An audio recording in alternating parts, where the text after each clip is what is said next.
Hello दोस्तों, मैं वीना जायसवाल आपको सुना रही हूँ मुंशी प्रेमचंद द्वारा लिखी कहानी वेश्या का दूसरा और अंतिम भाग। पिछले भाग में माधुरी ने दया कृष्ण से कहा था, चलो इस शहर को छोड़कर कहीं नई जिंदगी शुरू करते हैं। लेकिन क्या यह इतना आसान था? आइए शुरू करते हैं वेश्या का दूसरा भाग। माधुरी ने मुस्कुराकर पूछा, क्या तुम्हें मुझ पर अब भी संदेह है? मुझ पर अब भी विश्वास नहीं? तुम्हें लगता है मैं तुम्हारे साथ कपट करूंगी? दया कृष्ण ने टोका, नहीं माधुरी, तुम मेरे साथ अन्याय कर रही हो। मेरे मन में कभी ये संदेह नहीं आया। पहले ही दिन मुझे ना जाने क्यों कुछ ऐसा प्रतीत हुआ कि तुम अपनी और बहनों से अलग हो। मैंने तुम्हें में वह शील और संकोच देखा है जो मैंने कुल वधुओं में देखा है। माधुरी ने उसकी आंखों में आंखें गड़ाकर कहा, तुम झूठ बोलने की कला में इतने निपुण नहीं हो कृष्ण बाबू कि वेश्या को भुलावा दे सको। मैं न शीलवती हूँ, न संकोचवती हूँ और न अपनी दूसरी बहनों से भिन्न हूँ। मैं वेश्या हूँ, उतनी ही कलुषित, उतनी ही विलासांत, उतनी ही मायावनी जितनी मेरी दूसरी बहनें हैं, बल्कि उनसे कुछ ज्यादा। ना तुम अन्य पुरुषों की तरह मेरे पास विनोद और वासना तृप्ति के लिए आए थे। मैं कहती हूँ कि नहीं, यदि ऐसा होता तो महीनों आते रहने पर भी तुम यूँ अलिप्त ना रहते। तुमने कभी डींग नहीं मारी, मुझे धन का प्रलोभन नहीं दिया। मैंने भी कभी तुमसे धन की आशा नहीं की। तुमने अपनी वास्तविक स्थिति मुझसे कह दी, फिर भी मैंने तुम्हें एक नहीं अनेक ऐसे अवसर दिए कि कोई दूसरा आदमी उन्हें ना छोड़ता। लेकिन तुम्हें मैं अपने पंजे में ना ला सकी। तुम चाहे और जिस इरादे से आए हो, भोग की इच्छा से नहीं आए। अगर मैं तुम्हें इतना नीच, इतना हृदयहीन, इतना विलासांत समझती तो इस तरह तुम्हारे नाज न उठाती। फिर भी मैं तुम्हारे साथ मित्र व्यवहार रखने लगी। समझ लिया मेरी परीक्षा हो रही है। जब तक इस परीक्षा में सफल ना हो जाऊं, तुम्हें नहीं पा सकती। तुम जितने सज्जन हो उतने ही कठोर हो। यह कहकर माधुरी ने दया कृष्ण का हाथ पकड़ लिया और अनुराग और समर्पण भरी चितवन से उसे देखकर बोली, सच बताओ कृष्ण, तुम मुझ में क्या देखकर आकर्षित हुए थे? देखो, बहानेबाजी ना करना। तुम रूप पर मुग्ध होने वाले आदमी नहीं हो। दया कृष्ण ने कहा, पूछ कर क्या करोगी माधुरी? मैं डरता हूँ कहीं तुम मुझसे घृणा ना करने लगो।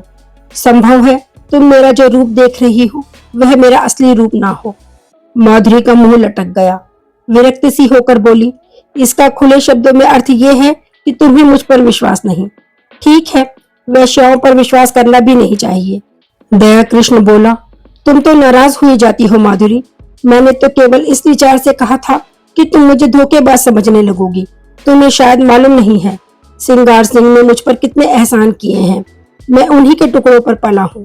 वहां जाकर जब मैंने उसके रंग ढंग देखे और उसकी साध्वी स्त्री लीला को बहुत दुखी पाया तो सोचते सोचते मुझे ये उपाय सूझा कि किसी तरह सिंगार सिंह को तुम्हारे पंजे से छुड़ाऊं। मेरे इस अभिमान का यही रहस्य है, लेकिन उन्हें छुड़ा ना सका, खुद फंस गया। मेरे इस फरेब की जो सजा दो, सिर झुकाए हुए हूँ। माधुरी का अभिमान टूट गया। जल कर बोली, तो ये कहिए कि आप लीला देवी के आशिक हैं।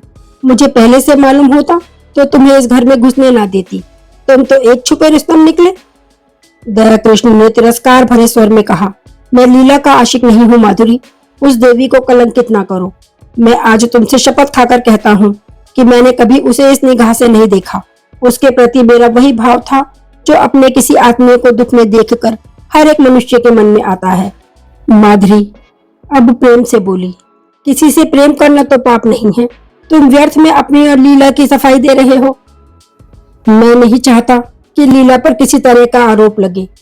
अच्छा साहब लीजिए, लीला का नाम ना लूंगी। मैंने मान लिया वह सती है, साध्वी है और केवल उनकी आज्ञा से। दया कृष्ण ने बात काटी, उनकी कोई आज्ञा नहीं थी। ओहो, तो तुम तो जबान पकड़ते हो कृष्ण।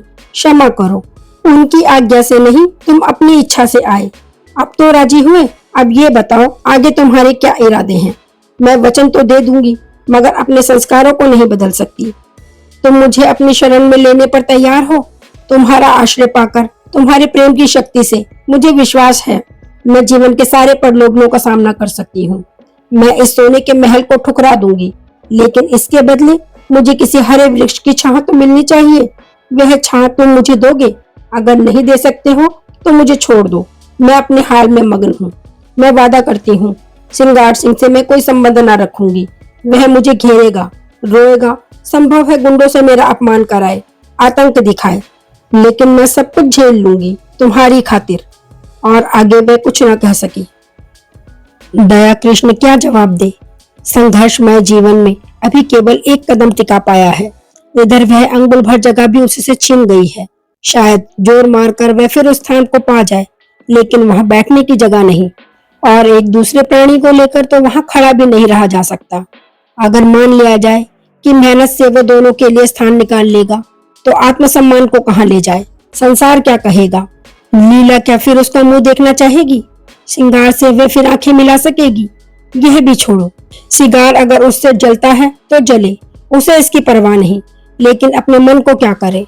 विश्वास उसके अंदर आकर जाल में फंसे पक्षी की भांति फड़फड़ाकर निकल भागता है। उसने नम्रता से कहा, तुम तो जानती हो मेरी हालत। हाँ, खूब जानती हूँ। और उस हालत में तुम प्रसन्न रह सकोगी?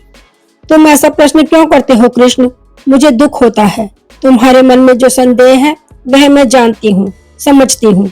मुझे भ्रम हुआ था कि तुमने भी मुझे जान लिया है, समझ लिया है। वह उठकर वहां से जाने लगी। दया कृष्ण ने उसका हाथ पकड़ लिया और बोला, तुम मेरे साथ अन्याय कर रही हो माधुरी। मैं सत्य कहता हूँ, ऐसी कोई बात नहीं है। माधुरी ने खड़े खड़े विरक्त मन से कहा, तुम झूठ बोल रहे हो, बिल्कुल झूठ। तुम अब भी मन से ये स्वीकार नहीं कर रहे हो कि कोई स्त्री स्वेच्छा से रूप का व्यवसाय नहीं करती। पैसे के लिए अपनी लज्जा को उखाड़ना तुम्हारी समझ में कुछ ऐसे आनंद की बात है जिसे वैश्या शौक से करती है। तुम वैश्या में अस्तित्व का होना संभव से बहुत दूर समझते हो। तुम इसकी कल्पना ही नहीं कर सकते। तुम नहीं जानते कि प्रेम के लिए वैश्या के मन में कितनी व्याकुलता होती है, और वह सौभाग्य से उसे अगर पा जाती है तो किसी तरह प्राणों की भांति उसे संचित रखती है। दया कृष्ण कुछ ऐसे असमंजस में पड़ा हुआ था कि उसके मुंह से एक शब्द भी ना निकला। उसके मन में जो शंका चिंगारी की भांति छिपी हुई थी, वह बाहर निकलकर कितनी भयंकर ज्वाला उत्पन्न कर देगी। उसने कपट का जो अभिनय किया था, प्रेम का जो स्वांग रचा था, उसकी ग्लानि उसे और भी डरा रही थी। सहसा माधुरी ने निष्ठुरता से कहा, तुम यहाँ क्यों बैठे हो? दया कृष्ण ने अपमान को पीकर कहा, मुझे सोचने के लिए कुछ समय दो माधुरी। क्या सोचने के लिए? अपना कर्तव्य। मैंने अपना कर्तव्य सोचने के लिए तो तुमसे समय नहीं मांगा। तुम जो एक सबला अबला के साथ झूठे प्रेम का स्वांग करते हो, तुम्हारे हाथों अगर मुझे स्वर्ग भी मिलता हो तो उसे ठुकरा दूं। उसने उसी भाव से कहा, आक्षेप नहीं कर रही हूँ, सच्ची बात कह रही हूँ। तुम स्वीकार करो या ना करो, तुम लीला पर मरते हो। तुम्हारी लीला तुम्हें मुबारक रहे। मैं अपने श्रृंगार सिंह ही में प्रसन्न हूँ। पहले जाकर अपना उद्धार करो। अब से खबरदार, कभी भूल कर भी यहाँ न आना, नहीं तो पछताओगे। तुम जैसे रंगे हुए पतितों का उद्धार नहीं करते। उद्धार वही कर सकते हैं जो उद्धार के अभिमान को हृदय में नहीं आने देते। जहाँ प्रेम है वहाँ किसी तरह का भेद नहीं रह सकता। यह कहने के साथ ही वह बराबर वाले दूसरे कमरे में चली गई और अंदर से द्वार बंद कर लिया। दया कृष्ण कुछ देर वहां बैठा रहा, फिर धीरे धीरे नीचे उतर गया, मानो देह में प्राण ना हो। 2 दिन दया कृष्ण घर से ना निकला। माधुरी ने उसके साथ जो व्यवहार किया था, इसकी उसे आशा न थी। माधुरी को उससे प्रेम था, इसका उसे विश्वास था, लेकिन जो प्रेम दूसरे के मनोभावों का जरा भी विचार ना करे, जो मिथ्या कलंक लगाने में संकोच ना करे, वह उन्माद हो सकता है, प्रेम नहीं। उसने बहुत अच्छा किया कि माधुरी के कपट जाल में ना फंसा, नहीं तो उसकी ना जाने क्या दुर्गति होती। और दूसरे क्षण उसके भाव बदल जाते और माधुरी के प्रति उसका मन कोमलता से भर जाता। अब वह अपनी अनुदारता पर, अपनी संकीर्णता पर पछताता। उसे माधुरी पर संदेह करने का कोई कारण नहीं था। ऐसी दशा में ईर्ष्या स्वाभाविक है, और वह ईर्ष्या ही क्या जिसमें डंक ना हो, विष ना हो। माना समाज उसकी निंदा करता, यह भी मान लिया कि माधुरी सती भार्या ना होती, कम से कम श्रृंगार सिंह तो उसके पंजे से निकल जाता। दया कृष्ण के सिर पर ऋण का भार तो कुछ हल्का हो जाता, लीला का जीवन तो सुखी हो जाता। सहसा किसी ने द्वार खटखटाया। उसने द्वार खोला तो श्रृंगार सिंह सामने खड़ा था। श्रृंगार ने उसे चुपती हुई आंखों से देखकर कहा, मैं तुमसे पूछने आया हूँ कि माधुरी कहाँ है? अवश्य तुम्हारे घर में होगी। क्यों अपने घर में होगी? मुझे क्या खबर। मेरे घर क्यों आने लगी? इन बहानों से काम ना चलेगा, समझ गए? मैं कहता हूँ मैं तुम्हारा खून पी जाऊंगा, वरना ठीक ठीक बता दो वह कहाँ गई। मैं नहीं जानता, तुम्हें विश्वास दिलाता हूँ। मैं तो 2 दिन से घर से निकला ही नहीं। रात को मैं उसके पास था, सवेरे मुझे उसका ये पत्र मिला। पत्र पाते ही मैं दौड़ा हुआ उसके घर गया।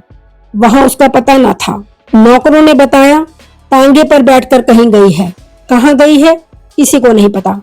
मुझे शक हुआ यहाँ आई होगी। उसने मकान का एक एक कोना देखा, तख्त के नीचे, अलमारी के पीछे।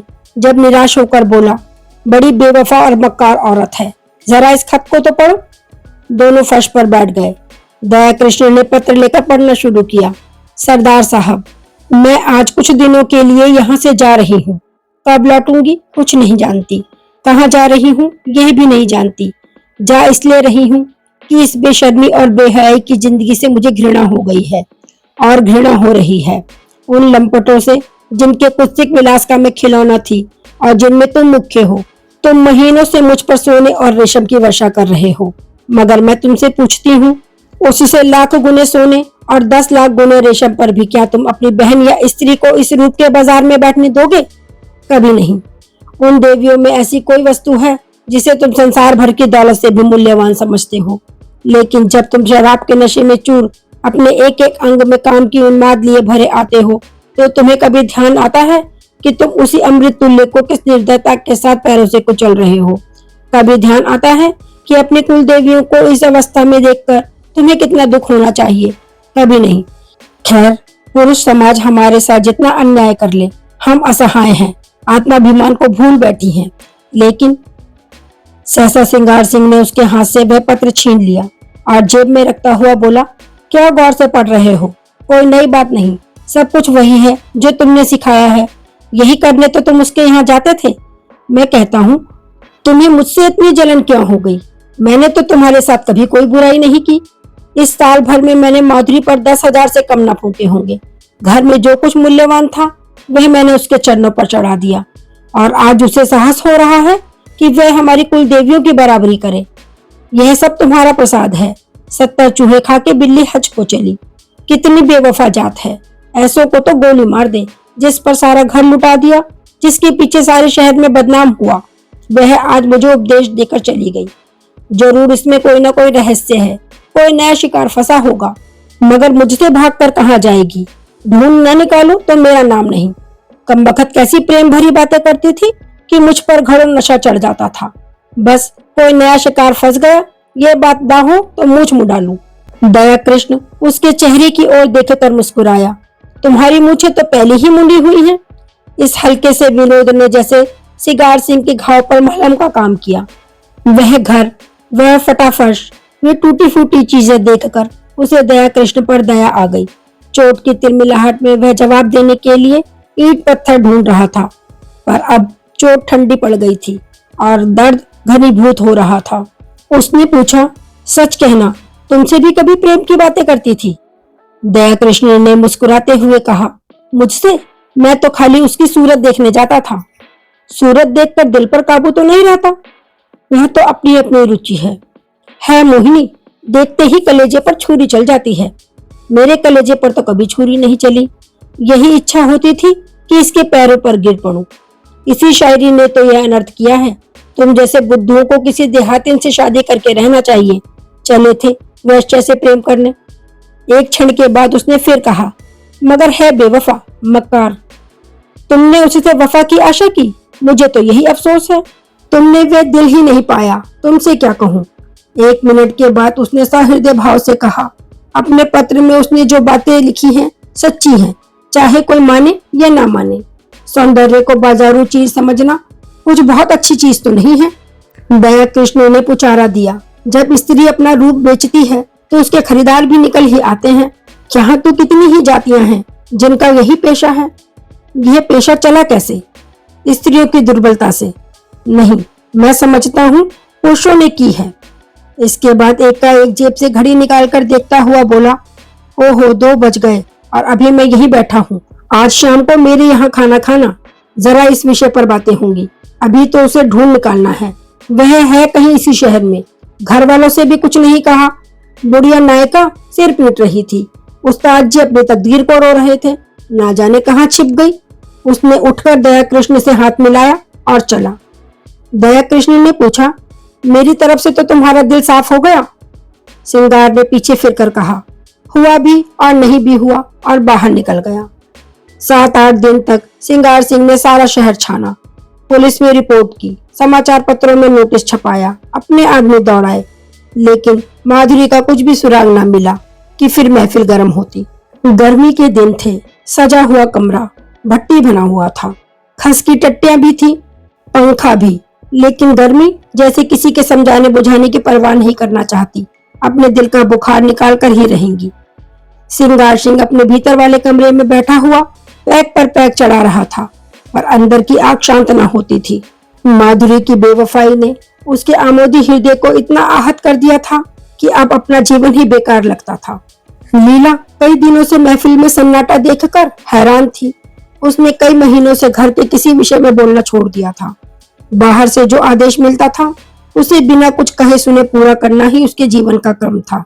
वितरागी सी हो गई थी, मगर इस कई दिन के सन्नाटे ने उसके मन को चिंतित कर दिया था। चाहती थी कि कुछ पूछे, लेकिन पूछे कैसे? मान जो टूट जाता। मान ही किस बात का? मान तब करे जब कोई उसकी बात पूछता हो। मान अपमान से प्रयोजन नहीं, नारी ही क्यों हुई। उसने धीरे धीरे कमरे का पर्दा हटाकर अंदर झांका। देखा, सिंगार सिंह सोफा पर चुपचाप लेटा हुआ है, जैसे कोई पक्षी सांझ के सन्नाटे में परों में मुंह छिपाए बैठा हो। समीप आकर बोली, मेरे मुंह पर ताला डाल दिया गया है, लेकिन क्या करूं, बिना बोले रह नहीं सकती। कई दिन से सरकार की महफिल में सन्नाटा है, तबीयत तो ठीक है? सिंगार ने उसकी ओर आंखें उठाई, उनमें व्यथा भरी हुई थी। कहा, तुम अपने मैके क्यों नहीं चली जाती लीला? आपकी जो आज्ञा, पर यह तो मेरे प्रश्न का उत्तर न हुआ। वह कोई बात नहीं, मैं बिल्कुल अच्छा हूँ। ऐसे बेहयाओं को मौत भी नहीं आती। अब इस जीवन से जी भर गया है। कुछ दिनों के लिए बाहर जाना चाहता हूँ। तुम अपने घर चली जाओ तो मैं निश्चित हो जाऊं। चलो, आपको मेरी इतनी चिंता तो है, अपने साथ जो कुछ ले जाना चाहती हो ले जाओ। मैंने इस घर की चीजों को अपना समझना छोड़ दिया है। मैं नाराज होकर नहीं कह रहा हूँ लीला, ना जाने कब लौटूं, तुम यहाँ अकेले कैसे रहोगी। कई महीने के बाद लीला ने पति की आंखों में स्नेह की झलक देखी। मेरा विवाह तो इस घर की संपत्ति से नहीं हुआ है, तुमसे हुआ है। तुम जहाँ रहोगे मैं भी वहीं रहूंगी। मेरे साथ तो अब तक तुम्हें रोना ही पड़ा है। लीला ने देखा, सिंगार की आंखों में आंसू की एक बूंद नीले आकाश में चंद्रमा की तरह गिरने को तैयार हो रही है। उसका मन भी पुलकित हो उठा। महीनों की क्षुधा में जलने के बाद अन्न का एक दाना पाकर उसे कैसे ठुकरा दे। पेट नहीं भरेगा, कोई नहीं, लेकिन इस दाने को ठुकराना क्या उसके बस की बात थी? उसने बिल्कुल पास आकर कहा, मैं तो तुम्हारी हो गई हूँ। हंसाओगे हंसूंगी, रुलाओगे रोऊंगी, रखोगे तो रहूंगी, निकालोगे तो भी रहूंगी। मेरा घर तुम हो, धर्म तुम हो, अच्छी हूँ तो तुम्हारी हूँ, बुरी हूँ तो भी तुम्हारी हूँ। और दूसरे क्षण सिगार के विशाल सीने पर उसका सिर रखा हुआ था और उसके हाथ थे लीला की कमर में। दोनों के मुख पर हर्ष की लाली थी, आंखों में हर्ष के आंसू और मन में एक ऐसा तूफान जो ना जाने कहां उड़ा ले जाएगा। एक क्षण के बाद सिंगार ने कहा, तुमने कुछ सुना? माधुरी भाग गई और पगला दया कृष्ण उसकी खोज में निकला है। लीला को विश्वास न आया, बोली, दया कृष्ण? हाँ जी, जिस दिन वह भागी है उसके दूसरे ही दिन वह भी चल दिया। वह तो ऐसा नहीं है, और माधुरी क्यों भागी? दोनों में प्रेम हो गया था। माधुरी उसके साथ रहना चाहती थी, वह राजी ना हुआ। लीला ने एक लंबी सांस ली। दया कृष्ण के वे शब्द याद आए जो उसने कई महीने पहले कहे थे। दया कृष्ण की वे याचना भरी आंखें उसके मन को मसोसने लगी। सहसा किसी ने बड़े जोर से दरवाजा खोला और धड़धड़ाते हुए भीतर वाले कमरे के द्वार पर आ गया। सिंगार ने चकित होकर कहा, अरे तुम्हारी ये क्या हालत है कृष्णा, इधर से आ रहे हो? दया कृष्ण की आंखें लाल थी, सिर और मुंह पर गर्द जमी हुई थी, चेहरे पर घबराहट जैसे कोई दीवाना हो। उसने चिल्लाकर कहा, तुमने सुना? माधुरी इस दुनिया में नहीं रही। और दोनों हाथों से सिर पीट पीट कर रोने लगा, मानो हृदय और प्राणों को आंखों से बहा देगा।